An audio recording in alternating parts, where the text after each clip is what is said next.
morning, guys. So today we are jumping into a new chapter and unit, but we are doing our notes a little bit differently today. We are doing our note taking on Nearpod. So if you haven't already, please pause the video here and go join the Nearpod lesson. That is linked under today's date in modules so that you can follow and type along with me as I go through the notes. So again, if you don't already have your Nearpod session up, please pause the video and join the link under today's date.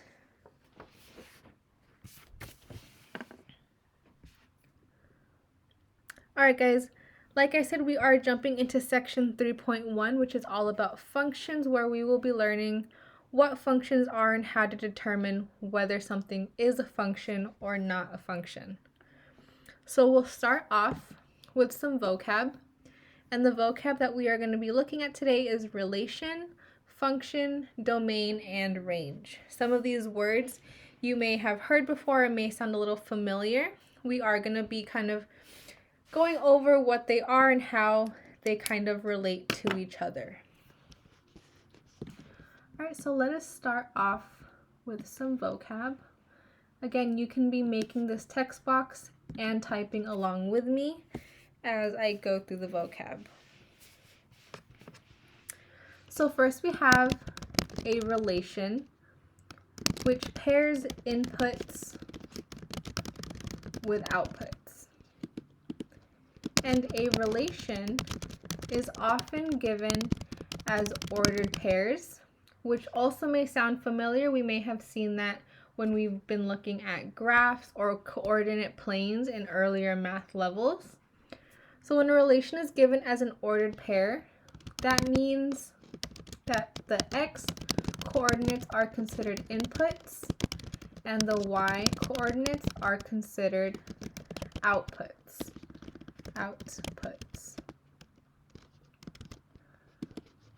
And a good example that is very relatable and easy to understand, a good example of a relationship is ID numbers and students are considered a relation.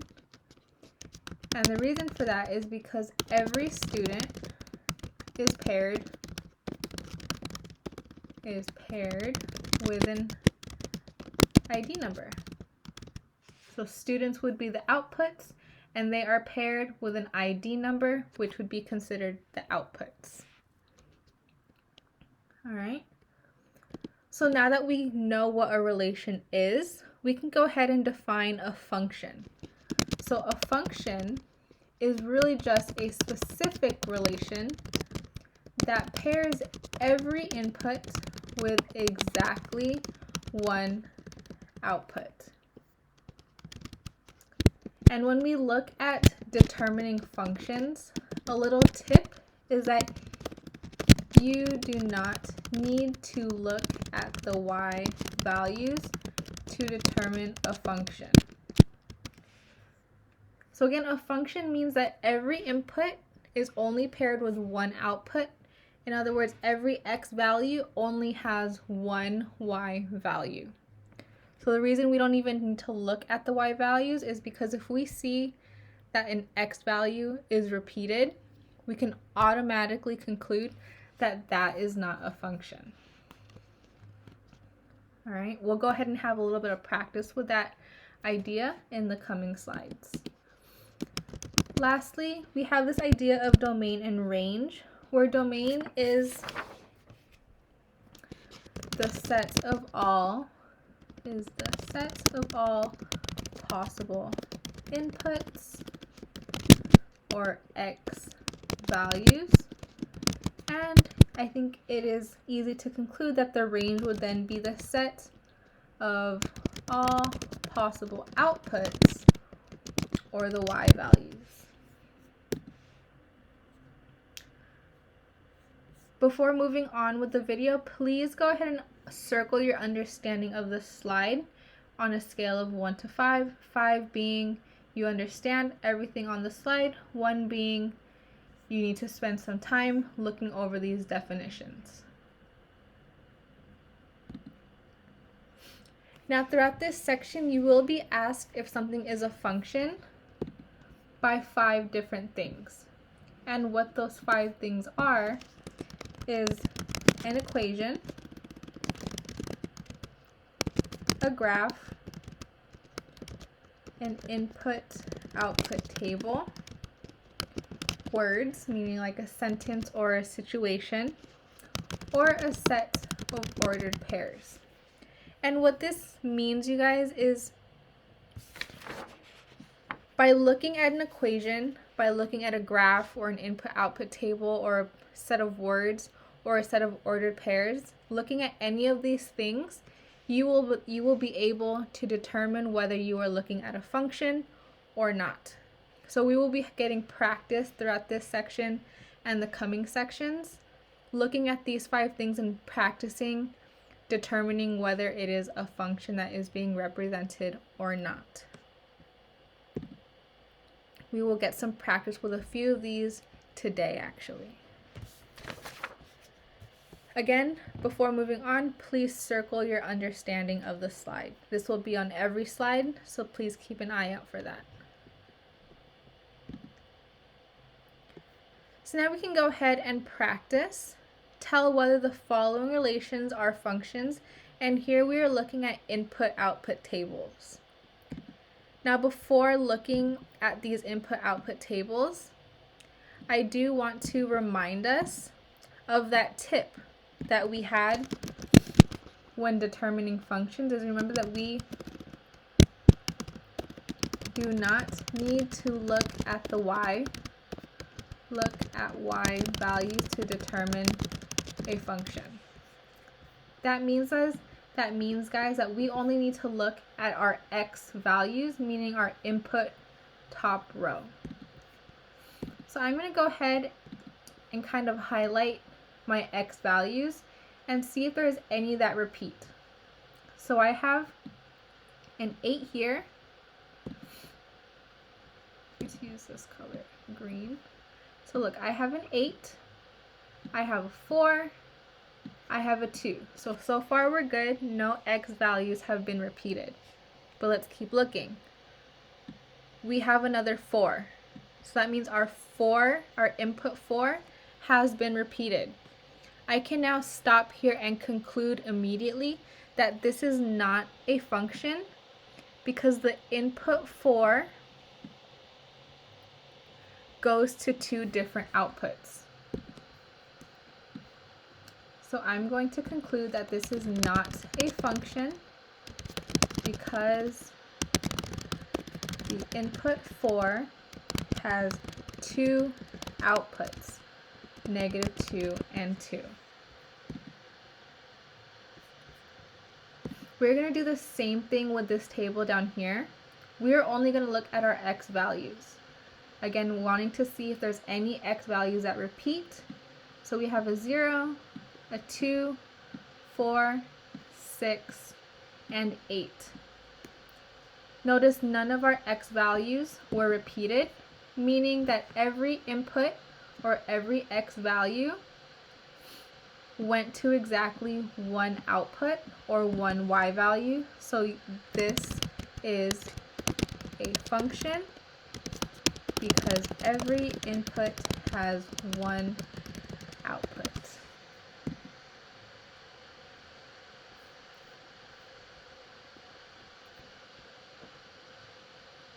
Pause the video at any time if you need to slow down or rewatch any part of this video. So we just looked at input-output tables. Now we're going to practice looking at graphs and being able to determine a function from a graph. So looking at this graph right here, we see all of these different coordinate points, these ordered pairs. So notice at the input 1, our output is 2. For the input 3, our output is 3. For the input 4, our output is 2. And notice for every output, there is only 1 output. So none of our x values are repeating. So I can already conclude that this is a function. Every output has one input.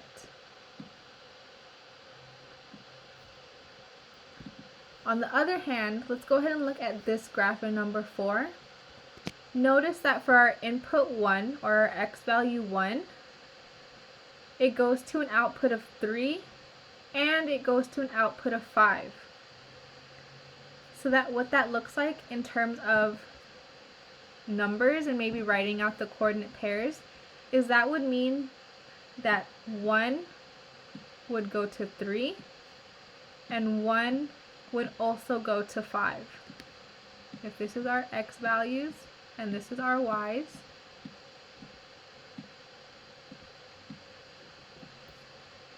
we have a repeating x value right here, which is shown by these 2 points right here.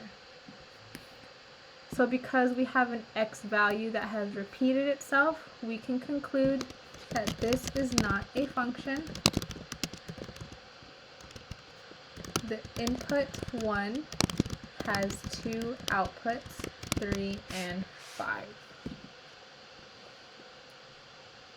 So this is how we're able to tell through a graph whether we have a function or not, by seeing if there is more than one coordinate point for every input. And in this case, for this input, we have 2 coordinate points.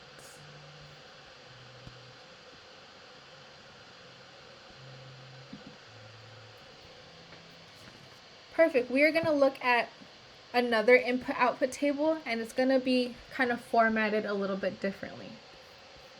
So this is telling us that this input 1 is going to this output 8. Same with 2 going directly to the output 9. But notice 3 will go to 10 and it will get paired with 11. So this is telling us that 3 is being repeatedly paired with an output. So 3 goes to 10 and 11, which tells us that this is not a function. Not a function because the input 3 is paired with 2 outputs, 10 and 11. So when an input or x value is paired to 2 outputs or y values, we can conclude that that is not a function.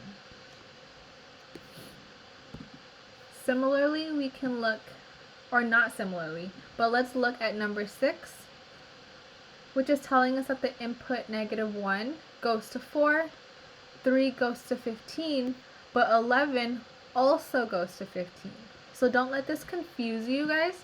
It is okay for 2 separate inputs to have the same output. I will say that again. It is okay for 2 inputs or 2 different x values to have the same y value, but it is not okay for 2 y values to have the same x value. So since every input is paired to its own output, this is a function because every input has one output.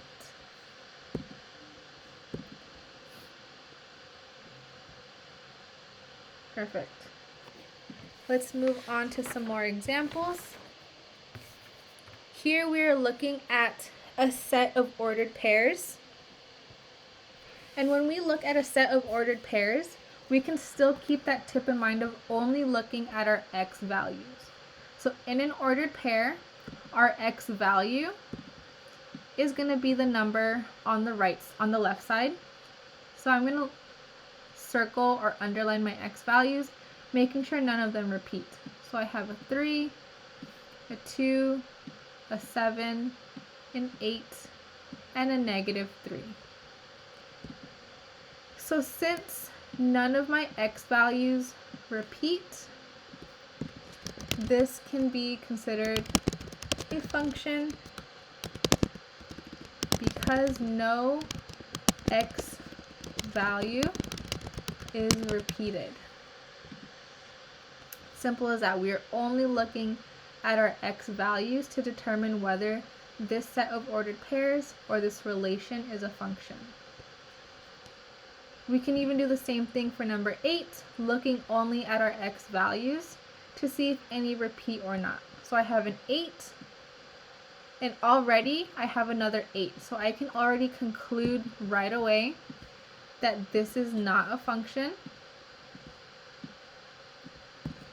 This is not a function because the input, the x value 8 has 2 y values or outputs. Please remember we should be circling our understanding of each slide 1 through 5 before moving on to the next slide. Perfect. We have just a couple more examples to try and practice determining functions or not, and this time we will be doing it by looking at a graph. So here we have this fancy graph, and notice that there are no coordinate points, but if you look closely, you can actually pinpoint certain ordered pairs, certain coordinate points. So if you look closely, you can tell that 2, when we have an input of 2, that graph actually hits at the output of 1. So when we have our x value of 2, the graph hits at an output of 1. Looking at another point, maybe at input of 1, we notice that there is a coordinate point at the output of 2. Following the graph, we can see that it hits at this point as well, where the input is 2 again, with an output of 3. So notice we have 2 points in the graph that hit at the same input at 2 different outputs. So that tells us, you guys, that based on this graph is not a function because the input 2 has 2 outputs, 1 and 3. So again, one more time, looking at the different points on the graph, we saw that the graph landed on 2, 1, and it landed on 2, 3, meaning the input 2 had 2 different outputs. There is just one more graph that we can practice to determine a function. Again, we can look at this graph here. We can already try to pinpoint certain coordinate points. I see that this graph hits right here at 1, 3. It also hits at 2, 2, as well as 3, 1, and so on and so forth. Notice that every input will only have one output that the graph lands on. So for every single output, there is only one point, one output that the graph lands on, allowing us to conclude that this graph does represent a function. This graph is a function because every input has one output.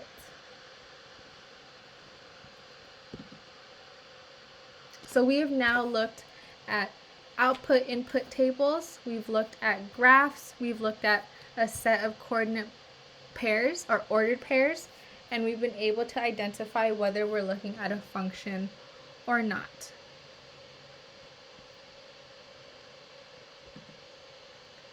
Now the last thing that we're going to try to do is we're going to try to determine the domain and range of a function.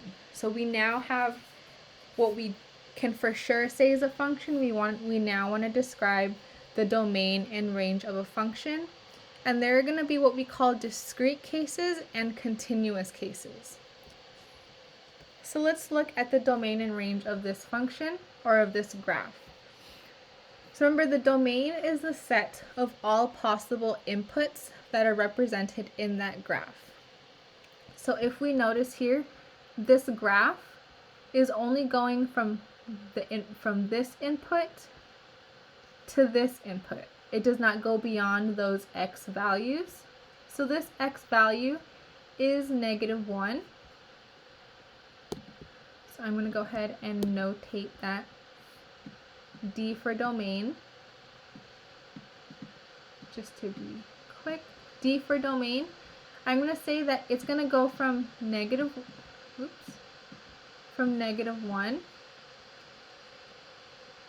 and it's going to end at the input 3. And the way we are going to notate a discrete domain, and by discrete it means that it is stopped. It does not continue. We are going to notate it as -1 less than or equal to x is less than or equal to 3. And we can apply the previous knowledge that we have of a closed circle, meaning we are going to use this less than or equal to symbol when we are notating our domain. There will be times when we have an open circle where we will use just the less than, but this open or closed circle carries over from when we were graphing our inequalities. Now we can look at our range. Remember, our range is the set of all possible y values, meaning our graph only goes from this y value to this. It does not go beyond this y value, does not go beyond this y value. So this lower y value is going to be -8. And since we are looking at y values, this is going to be a y. And this top y value is +8. So the set of all y values in this graph is from -8 to 8.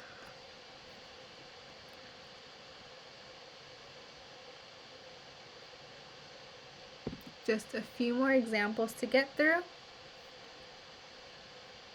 We can go ahead and look at this graph. This is going to be a little different because we are seeing these coordinate points, or these ordered pairs. So looking at these coordinate points, I'm actually going to go ahead and type out what those ordered pairs are. So starting at this point down here, it is -3, the x value is -3, -2. So let me write that down. So I have -3, 3, -2. I have -1, 0. I have 1, 2, and 3, 4. Remember that my domain is the set of all x values. So I'm going to go ahead and just list all of my x values. So my domain is -3, -1, 1, and 3. When my range, since it is the set of all possible y values, I'm simply going to list all of my y values. And that was the purpose of me listing out the ordered pairs, so I could clearly see all of my x and y values in one place.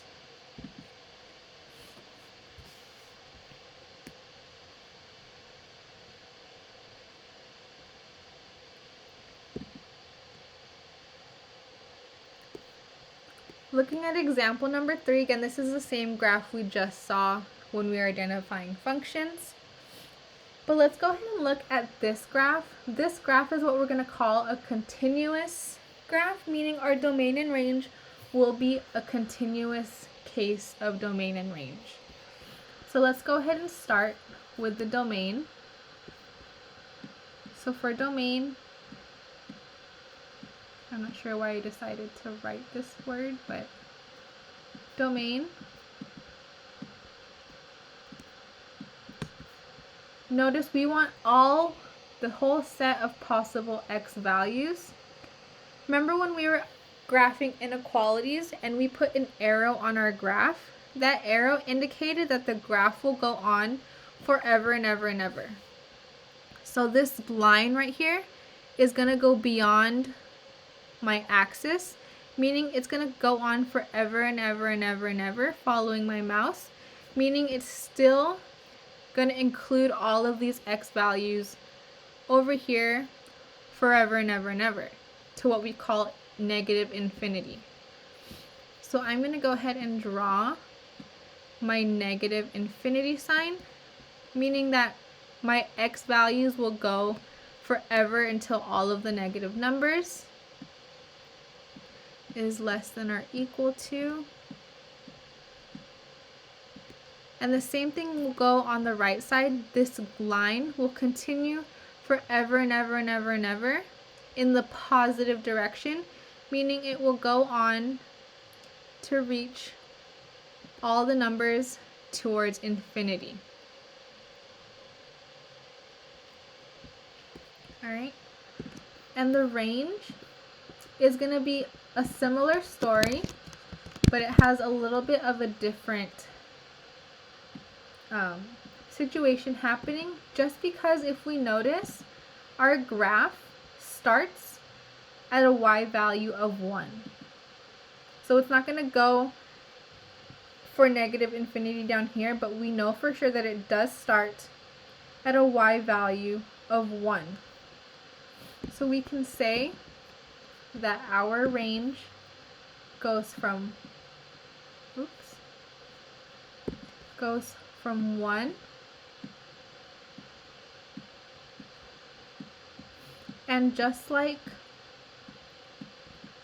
these graphs will include all of these x values in both directions to infinity, they're also continuing up and up and including all of these y values towards infinity. So we can say that our range goes from 1 to 1 to infinity.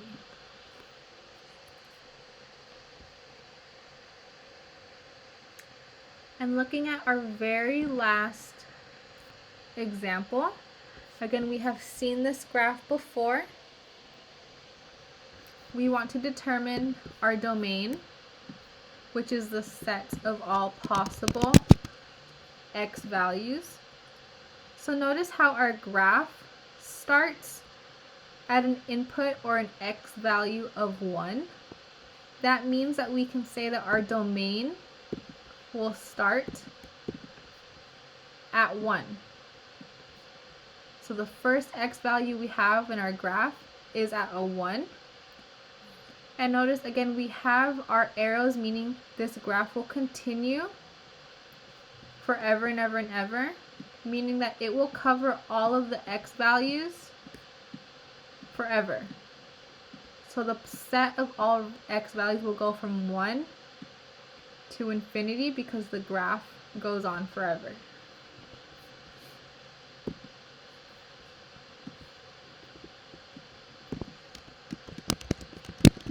Again, with the range, it is going to be a little bit different slightly.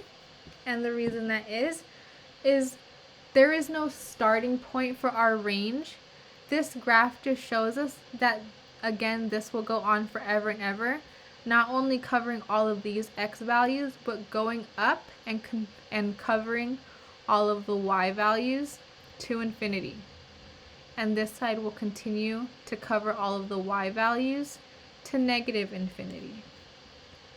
So we can conclude that our range goes from negative infinity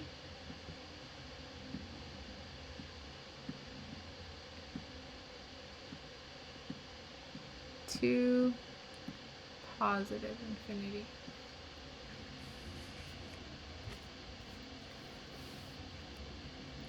So we have now covered what a relation is, what a function is, and we've been able to determine a function based on looking at an input-output table, a set of ordered pairs, and some graphs.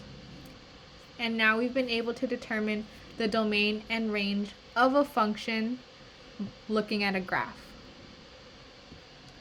So at this point you should have followed along, and you should have these notes on your Nearpod slide. And we will continue practicing determining functions and using these vocab words in our coming activity. Again, please make sure we are circling our understanding of each example on these slides.